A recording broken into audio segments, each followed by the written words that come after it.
We see, we perceive, and we interpret. But there are times where what we think may not reflect what is. Hi, my name is Brian Apavu. I am a neurologist with a passion for philosophy, the mind, and living the examined life. And today, I want to talk about logical fallacies, and this time have a focus on the fallacies of induction. The fallacies of induction are an important set of logical fallacies that are a little bit more advanced than ones I've discussed in previous videos. These have to do with the way that we interpret data that we observe in the world.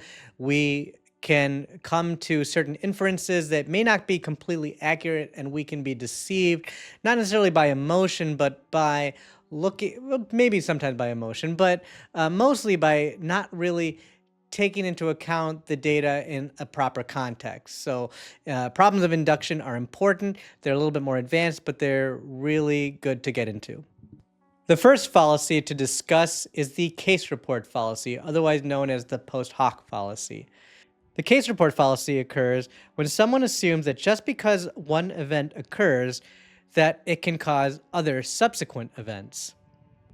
The case report fallacy is near and dear to my heart as an academic physician who's really started my career in academic literature, really by first as a medical resident writing a bunch of case reports. And I found case reports a great way to get into writing, medical writing, and getting to be published for the first time.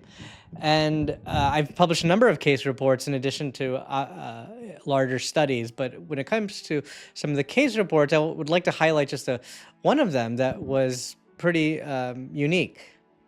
Back at the start of the COVID-19 pandemic, I and a few colleagues had identified a set of children who developed large vessel occlusive strokes after COVID-19 infections. And we had a strong worry that the COVID-19 infections were a part of why these patients experienced stroke. And there was a lot of worry at the time that pediatric stroke might have an increased prevalence in the setting of the COVID-19 infection.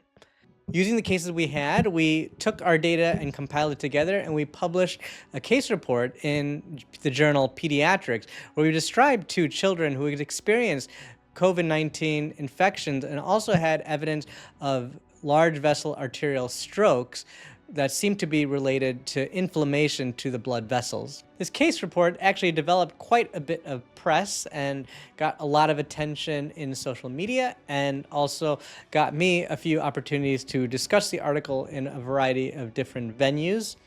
It also led to a lot of commentary as to what are the neurologic manifestations of COVID in children, and whether this is a sign that pediatric stroke may be something to really be worried about in the setting of a COVID-19 infection. Through the International Pediatric Stroke Study, we were able to collaborate with a larger group of international centers that focused on collecting data on pediatric stroke, and we were able to investigate the incidence of pediatric stroke during the COVID-19 pandemic.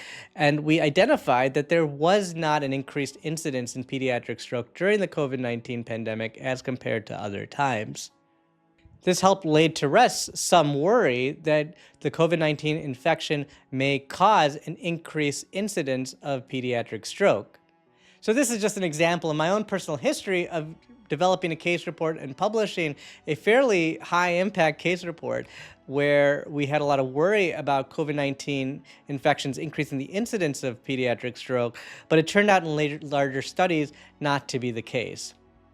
I do think in the case that I took care of that COVID-19 probably did have some relationship to why that particular child developed stroke, but it did not lead to an increased incidence or risk of stroke over the overall population. This case report fallacy, though, does help us avoid the temptation to think that just based on one case report that the incidence of pediatric stroke would be higher in the setting of the COVID-19 pandemic. Case reports tend to get a bad reputation in modern-day medical literature, but they do provide some value in our modern medical landscape. Case reports allow for hypothesis generation, where we're able to see and perceive something that happens in the medical world and then come up with conjecture about what might be the possibilities of what we just saw. But we need to further validate that with more rigorous testing. Case reports can also be very helpful in looking at generalized observations and generalized interpretations and finding the anomaly that disrupts models that we have already and allows us to come up with conjecture and better explanations for the observations that we see in this world that incorporate the anomalies that we see as well. The next fallacy of induction to address is the cause and effect fallacy. This has a lot to do with the idea that correlation does not equal causation. The cause and effect fallacy occurs when someone assumes a causal relationship between two correlated events without sufficient evidence to prove causation. For many years, observational studies had suggested that the use of hormonal replacement therapy could reduce the risk of cardiovascular disease in postmenopausal women. These studies showed that women taking hormonal replacement therapy had lower rates of heart disease compared to those who did not. However, these studies were challenged by a randomized controlled trial through the Women's Health Initiative that showed different results. The Women's Health Initiative study found that hormonal replacement therapy, specifically the combination of conjugated equine estrogens and medroxyprogesterone acetate, actually increased the risk of coronary heart disease, stroke, and breast cancer among postmenopausal women. This discrepancy was attributed to the fact that women who chose to take hormonal replacement therapy in observational studies were generally healthier and had higher socioeconomic status compared to those who did not, leading to a selection bias. This healthier baseline status, rather than the hormonal replacement therapy itself, likely contributed to the observed lower rates of heart disease, thus mistaking correlation for causation.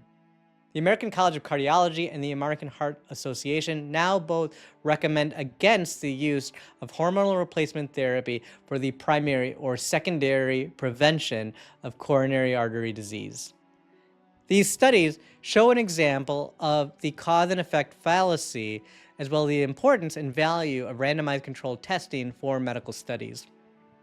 The Women's Health Initiative also helps us segue into our next fallacy of induction, and that is selection bias.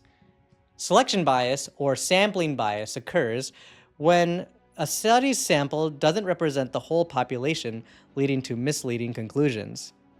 The Women's Health Initiative was a perfect example of showing that in prior observational studies, there was a sampling bias towards women who are of a higher socioeconomic status in terms of not being able to be generalizable across the entire patient population.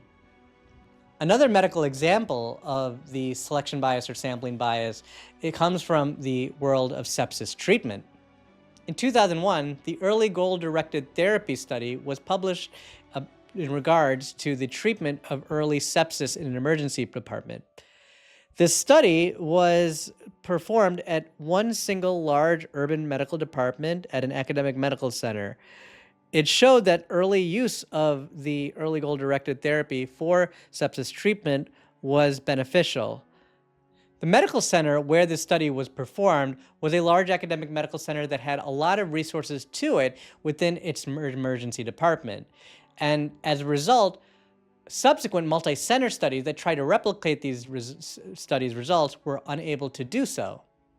The inability to replicate these studies at smaller hospitals has been documented. The PROCESS, ARISE, and PROMISE trials, which were multi-center studies conducted in various healthcare settings, including smaller hospitals, did not show a mortality benefit with early goal-directed therapy as compared to standard of care. A meta-analysis that was published in 2017 also demonstrated that when you combined all of these clinical trials together, you did not see a conference to benefit with early goal-directed therapy across multiple centers. This suggests that the early study's findings were not generalizable to larger populations at many medical centers. So this is an example of the sampling bias. The next fallacy of induction to discuss is the common cause fallacy. The common cause fallacy occurs when two correlated events are assumed to have a direct relationship when in fact a third factor is responsible for both. A great example of this from the early 20th century has to do with polio and ice cream. In the early 20th century, Doctors noticed that polio cases were increasing in the summer, right where ice cream consumption was also increasing. Many people jumped to the conclusion that ice cream was the cause for the symptoms that were manifesting with polio. The recognition, however, of what polio was and the virus that caused it, the polio virus, was discovered in 1908 by Karl Landsteiner and Edward Popper, who identified it as a viral infection. They demonstrated that polio was caused by a virus by transmitting it to monkeys. The incidence of polio, however, increased in the summer, leading individuals to believe that other things that occurred in the summer, such as more ice cream consumption, was actually related to the symptoms. But by identifying the virus itself and the mechanism by which it affects patients, we were able to understand what was actually causing the disease. Because of this, we were able to get the correct treatment, the polio vaccine developed by Jonas Salk, to be able to treat and eradicate this disease. This interrelationship between polio symptoms, the polio virus, the ice cream, and the summer puts together what we see as the common cause fallacy. The next fallacy of induction to address is the spotlight fallacy. Have you ever gotten on a plane and as it was getting ready to take off, you felt nervous? Do you feel more nervous than when you get into the car of someone else who is driving? This might be your own form of the spotlight fallacy. News outlets and mainstream media tend to put a lot of attention whenever plane crashes occur. They are rare events and they do cause a lot of destructive damage when they occur. The media indulges in these events because they are dramatic and terrifying. But statistically speaking, air travel is one of the safest ways to get around. The incidence of car crashes and death by car accidents is dramatically higher than those coming from plane crashes. Yet we still don't have the same degree of fear, at least most of us do, at least I do, when I step into a car as compared to when I step into a plane. We know that car crashes happen all the time, but we don't feel the same fear when we get into the car of someone else who is driving. We end up overestimating the risk of flying and underestimating the dangers of driving. This is an example of the spotlight fallacy. Next, let's talk about the fallacy of the composition. The fallacy of composition is all about assuming that if something is true for an individual, it must be true for the whole group. I know I've provided a lot of examples out of the medical literature and about politics. Why don't we give some examples from sports? Think about the NBA's 2003-2004 Los Angeles Lakers. This was a team composed of several future Hall of Famers: Kobe Bryant, Shaquille O'Neal, Gary Payton, Karl Malone, all individuals with outstanding careers and some of the best NBA players of all time. That team, when it was formulated, was thought that it was going to be magnificent, dominant, and there was going to be no doubt at all that they were going to win the NBA championship. And they were a good team, and they did make the NBA Finals, but they lost to a team that no one expected them to lose to, the Detroit Pistons. The Detroit Pistons, out of the 2003-2004 NBA season, were composed of players that did not have a lot of fame at the time. Ben Wallace, Chauncey Billups, Richard Hamilton, Rasheed Wallace. These were players that really weren't known and really weren't spectacular all-stars for many years. And they were thought it was thought that they were going to lose pretty dramatically to the Los Angeles Lakers in the NBA Finals. But they won dramatically. They won convincingly. They played better, and they played better not as individuals, but as a team. If anybody took any player individually out of the 2003-2004 Detroit Pistons and compared them and their legacy compared to any of these other starters on the Los Angeles Lakers, they would not be compared at all in terms of individual talent. Just because the individual players in the Lakers were better than the individual players on the Detroit Pistons did not mean that the Lakers team was better than the Pistons team. This is an example of the fallacy of the composition. The final fallacy of induction to discuss today is the gambler's fallacy. Have you ever flipped a coin and it was heads? And then you flipped it again and it was heads. And then you flipped it again and it was heads. But let's say you flipped it again a fourth time and it was heads. If you try to flip it the fifth time, a part of you might think that it's more likely going to be tails. But in fact, the actual probability is still 50% for heads or tails. This is an example of the gambler's fallacy. The gambler's fallacy represents the mistaken belief that past random events affect future independent ones. Individuals may think that if they play the lottery multiple times, that if they play one more time, the odds that they're going to win the lottery increase. But we know that that's not true. The odds of winning the lottery at any given time is the same odds of winning the lottery. Parents may have preferences during pregnancy for one sex versus the other, particularly if they have multiple children of one specific sex. But the reality is, if you had 3 girls in a row, the odds that the 4th one would be a boy is 50%. Just like if you were having your first child, the odds of having a boy or girl is still going to be 50%. With the flip of a coin, the odds of heads or tail are 50%, irregardless of how many times the coin was flipped before, and irregardless of what type of pattern was seen in the past events.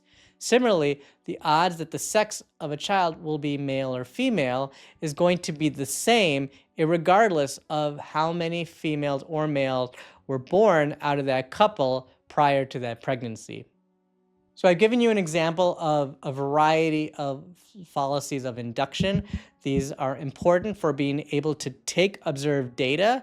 They can be out of medical data, they can be out of statistical data, out of financial data, out of sports data, and be able to create the right explanations for what you are seeing, what you are identifying. You are taking that data and you are trying to create conjecture and good explanations for what you observe.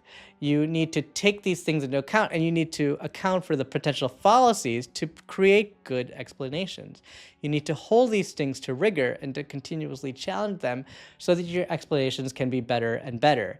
And taking into account these fallacies as well as other fallacies that may exist regarding induction is really important to improving knowledge and improving the way you think. So I hope you have enjoyed this video. You can check out my other videos on logical fallacies here on my channel. If you've enjoyed this video, please subscribe to this channel and like this video. And I thank you for your time and look forward to talking to you soon.